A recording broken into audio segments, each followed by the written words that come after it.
You didn't think we'd forget about USC football, did you? We got Keely Yor, Pally Ugeti here to help recap what we've seen now that the USC regular season is over. Guys, let's start it off with the essentials. Trojans finished 9-3 on an 8-game winning streak.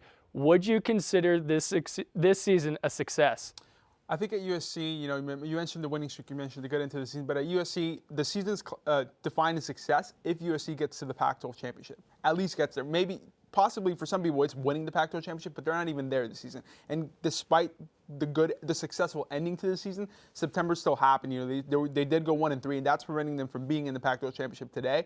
And so I think when you look at the season as a whole, you can't quite classify it as successful.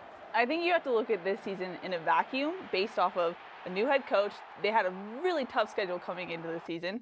A new quarterback, eventually a quarterback change. They were 1-3. At one point, people were like, are they even going to be bowl eligible? No one expected in September for them to end like they did in November.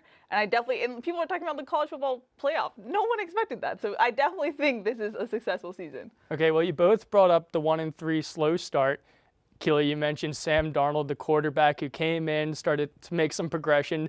But we saw Clay Helton also move from the hot seat early on to more of a comfortable, and people even really promoting him throughout the season. So did you see this progression of the season as Clay Helton becoming a legitimate head coach, or more of the talent around him helping him out through the season? I mean, he was always a head coach. Whether he was meant for USC, I think is the question. But I think, I've said it before, I think Sam Darnold was a huge Band-Aid to a lot of problems, but you can't deny the fact that the team did grow. The O-line definitely got better. The D-line definitely got better.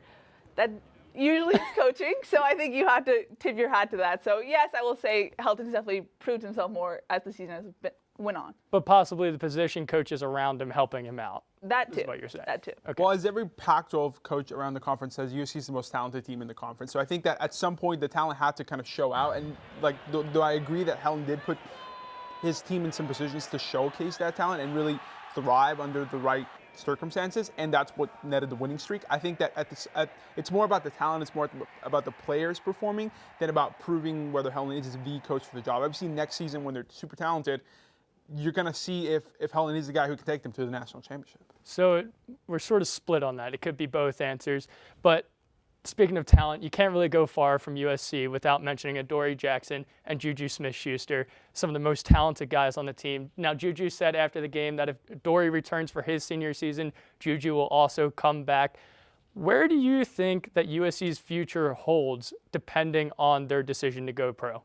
Well, I think you're kind of parsing through it, but if Adoree and Juju do come back, which I think is a slim possibility, this team automatically lost himself in the conversation for being one of the top 4 teams in the nation next year, going into the season. Preseason poll. Being in the conversation to have those 4 spots, you know what I'm saying? Because they returned Sam Darnold, it's the second year under Clay Helton, and they have a lot of talent around them, even more wide receivers besides Juju. So I think they're loaded for next season if they do come back. But if they don't come back, I think they'll still be one of the top teams in the nation, or at least be considered in that conversation. Yeah, there's no doubt if Juju and Adoree come back, this team is going to be lit, to use Juju's word. Liddy. It's getting Liddy in here. But the odds of that happening, I'm not sure. But the thing is that Sam Darnold is really good about spreading the ball around. If we saw anything this year, Juju didn't really get the ball that much, but they still had a successful offense. And Darnold is a quarterback that can make that talent on USC's offense actually work. Tight ends, we've seen him, which is good. So I don't think, as far as Juju goes, there'll be a loss, but Adoree will definitely see a loss there. See, I'd be willing to make the argument that Juju did help out the other receivers just in his pure sense of being there, maybe acting as a decoy and kind of providing that spark to the other receivers. Right. But both of you guys, fantastic work as always. Always know how to rile up the crowd.